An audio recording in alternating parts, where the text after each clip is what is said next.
Hello બાળમિત્રો, નમસ્કાર. મારી યુટ્યુબ ચેનલમાં તમારું સ્વાગત છે.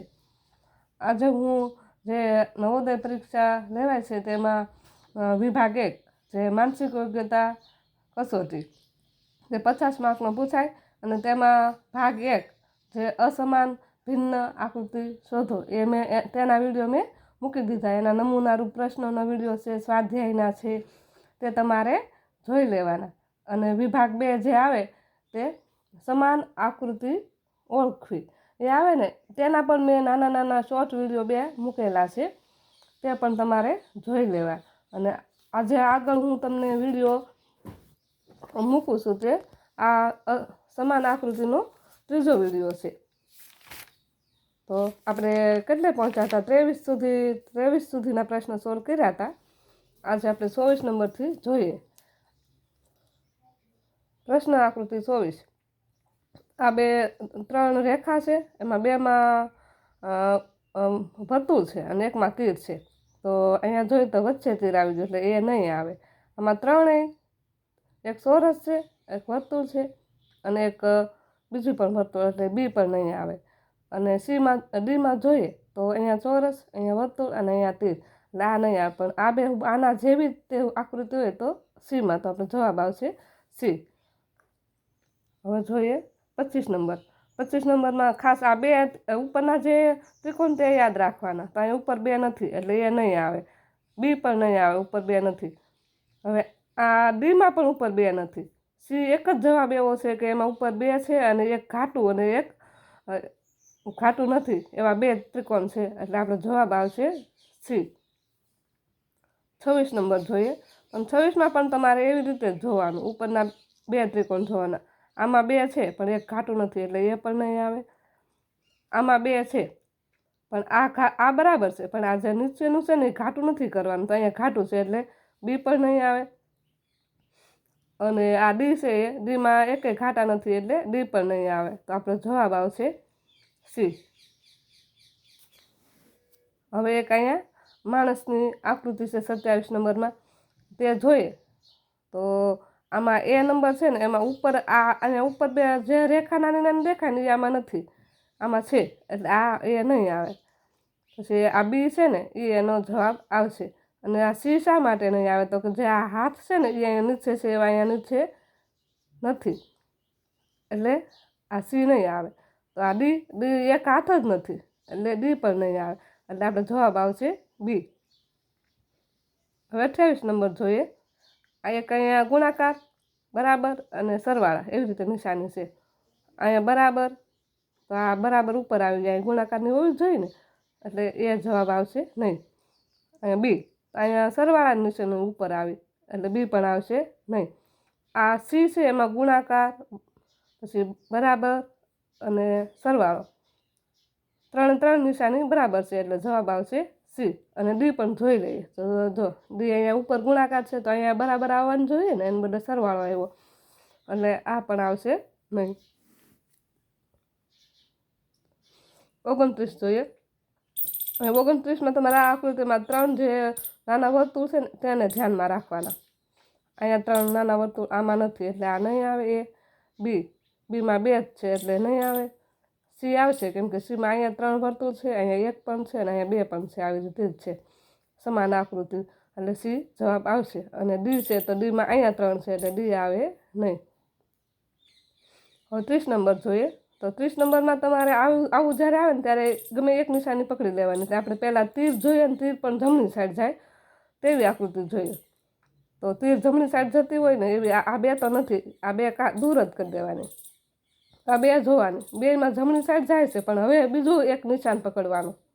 એ આ ઉપરનો વળાંક આવી રીતે જે ડાબી સાઈડ જતો હોય ને તેવો વળાંક પકડવાનો. આ જમણી સાઈડ જાય છે એટલે આ નહીં આવે અને આ ડાબી સાઈડ જાય છે એટલે જવાબ આવશે બી.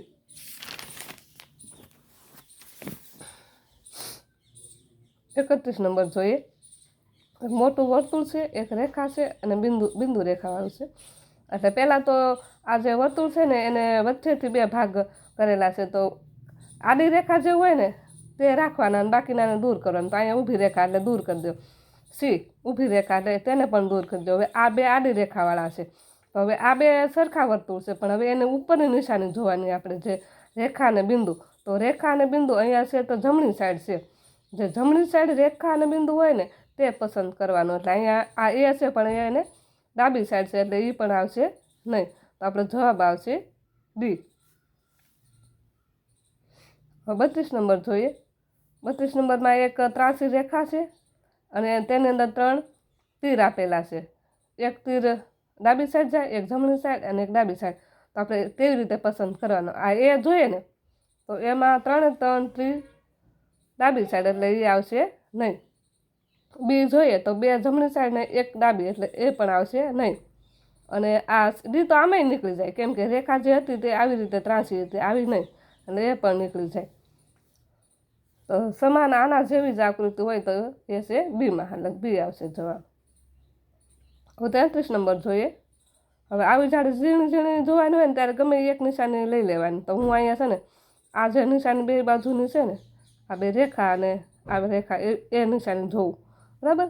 તો અહીંયા તીર આવી ગયું, એટલે આ આવશે બી, નહીં આવે. અહીંયા આના જેવી આવી રેખા જેવી હોવી જોઈએ ને એવી નિશાની અહીંયા છે જ નહીં, એટલે સી પણ નહીં આવે. આમાં 2 તીર છે, એટલે એ પણ નહીં આવે. તો જે આના જેવી જ રેખા અને આવું નિશાન હોય તેવું હોય તો એ નંબર, તો આપણો જવાબ આવશે એ. હવે 34 નંબર જોઈએ. 34 નંબરમાં જોઈએ તો અહીંયા એક આ ત્રિકોણ, આ ત્રિકોણ, આ ત્રિકોણ, આ ત્રિકોણ, 4 તો નાના નાના ત્રિકોણ બને ને 2 આવા. તો એવી આકૃતિ એક તો અહીંયા નથી બનતી, એટલે આ બી કાઢી નાખીએ. આ સી પણ જો આવી રીતે ચોરસ ને એવું બને, એટલે એ પણ દૂર કરી નાખીએ. અને એક આ 2 રહી, એ અને ડી. તો આના જેવી રીતે બનાવવાની છે. તો આના જેવી આ એ એક જ બનશે, કેમ કે સી નહીં બને. સીને જે આ જે અહીંયા મૂકી દીધું ને એ નહીં આવે. અહીંયા આ રેખા છે એ ઉપર આવતી હતી, એટલે ડી આવશે નહીં. 35 નંબર જોઈએ. તો અહીંયા એક વર્તુળ છે, વર્તુળના 2 ભાગ ને 2 ભાગનું છે ને એને પણ 2 ભાગ કરેલા, ને એક ઘાટું બિંદુ ને એક આછું બિંદુ, એવી રીતે છે. તો પહેલાં તો વર્તુળના આડી રેખા જે હોય ને જે વર્તુળ એ રાખવાનું, ઊભી રેખાવાળાને દૂર કરી દેવાના. એટલે બી છે ઊભી રેખા દૂર કરીએ, સી ઊભી રેખા એટલે દૂર કરીએ. તો આ 2 રહ્યા, એ અને ડી. હવે એ અને ડીમાં આપણે હવે આપણે નિશાન તરીકે આ જે નાના વર્તુળ છે ને એક ઘાટું ને એક આછું એ જોઈએ. તો ઉપરના ભાગમાં ઘાટું હોય ને એવું જોઈએ. તો અહીંયા તો આછું છે, એટલે એ આવશે, એ આવશે નહીં. ઉપરના ભાગમાં ઘાટું હોય એવું ડી, તો ડી આપણો જવાબ આવશે. 36 નંબર જોઈએ. અહીંયા એક આવી રીતે આકૃતિ આપી, એમાં એક રેખા છે ને એક તીર છે. તો આ એ છે એમાં તો એવું છે જ નહીં, એમાં ઊભું તીર છે, એટલે આવશે નહીં. આ બીમાં આ જે ભાગ છે ને એ અહીંયા નીચે છે, તો બીમાં આ ભાગ છે ઉપર આવ્યો, એટલે એ આવશે નહીં. હવે આ 2 જોઈએ ને તો આ 2 આમ સમાન લાગે, પણ એને જે આ તીર ને રેખા છે ને એની જમણી સાઈડ ડાબી સાઈડ જોવું પડે. કેમ કે અહીંયા તમે જોશો ને તો આ જમણી સાઈડ ને ડાબી સાઈડ આ બરાબર છે, પણ આ નથી બરાબર, કેમ કે તીર ડાબી સાઈડ જાય છે અને રેખા છે તે જમણી સાઈડ, એટલે ડી આવશે નહીં. તો આપણો જવાબ આવશે સી. 37 નંબર જોઈએ. 37 નંબરમાં જોઈએ તો આ એક થોડીક અઘરી છે, પણ તમે થોડુંક વિચારો ને એટલે તમને આ એક બિંદુ, આ ગુણાકારના બિંદુ એવું બધાયમાં છે, બધાયમાં નથી. જો અહીંયા આ ગુણાકારની નિશાની જે છે ને એ અહીંયા નથી, બરાબર. એટલે આને દૂર કરી નાખવાની. પછી આ જે 2 નાના નાના ત્રિકોણ છે ને એવા આમાં બીમાં નથી, એટલે બીને પણ દૂર કરી નાખવાના. અને આ ત્રિકોણ છે ને આ રેખા અહીંયા સુધી અડેલી છે, એવી રેખા અહીંયા અડેલી નથી, અહીં વચ્ચે એટલી જગ્યા છે આ, એટલે તેને પણ દૂર કરી નાખીએ. તો આપણો જવાબ એક જ બને, જે ડી. 38 નંબર જોઈએ. 38 નંબર જોઈએ તો હવે આમાં આ જે એસ છે ને એને પહેલાં જોવાનો. તો આવો એસ આમાં નથી, એટલે એ દૂર થઈ જાય. પછી અહીંયા જોઈએ તો અહીંયા આ ઉપર આ નિશાની બરાબર, આ નિશાની બરાબર, આ નિશાની બરાબર, આ બધી આના જેવી જ છે જો, એટલે જવાબ આપણો બી આવે. અને આ ડી કેમ નહીં આવે? તો કે આ જે નિશાન છે ને એવું અહીંયા નથી, અલગ છે, એટલે સી નહીં આવે. અને આ ડી પણ નહીં આવે, કેમ કે અહીંયા જે એક નિશાન હોવું જોઈએ ને આના જેવું, એવું એમાં નથી, એટલે ડી પણ નહીં આવે. એટલે જવાબ આવશે બી. 39 જોઈએ. આ એક મોટું ચોરસ છે અને તેમાં નાના નાના 4 ત્રિકોણ છે, સામસામા વર્તુળ અને સામસામા ગુણાકારની નિશાની, એવું આપણે જોવાનું. તો અહીંયા જોઈને તો સામા વર્તુળ આવવાને બદલે ગુણાકાર આવ્યા, એટલે આ એ નહીં આવે. પછી અહીંયા સામસામા વર્તુળ તો આવ્યા પણ સરવાળા આવ્યા, સરવાળાની નિશાની, એટલે એ પણ નહીં આવે. આ સી જોઈએ તો એમાં વર્તુળ છે, અહીંયા એક સરવાળો છે પણ એક ગુણાકાર, આ સરવાળાની નિશાની અહીંયા આવવી જોઈએ નહીં, એટલે સી પણ નહીં આવે. અને આપણો જવાબ આવે એક ડી, કેમ કે એમાં પણ આના જેવી રીતે સામસામા ગુણાકાર અને સામસામે વર્તુળ છે, એટલે આપણે ડી તે જવાબ આવશે. હવે 40 નંબર જોઈએ. મોટું ત્રિકોણ છે, તેની અંદર નાના વર્તુળ છે, આ નાના નાના ત્રિકોણ, એવી રીતે. તો અહીંયા પહેલાં આપણે આ એ છે એનો જવાબ આવે છે, બરાબર, આના જેવી જ છે. પણ આ બી કેમ નહીં આવે? તો કે બીમાં જે આ રેખા છે ને એવી આમાં નથી, એટલે બી નહીં આવે. પછી આ સી કેમ નહીં આવે? તો આ સળંગ રેખા કરી નાખી સીમાં, જો સળંગ કરી નાખી, એટલે સી પણ નહીં આવે.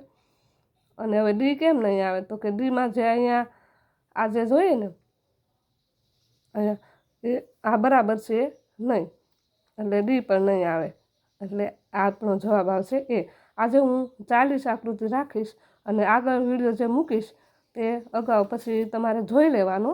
એ વિડીયો હું મૂકીશ, તેમાં આપણે અગાઉથી આગળના ઉદાહરણ જોઈશું.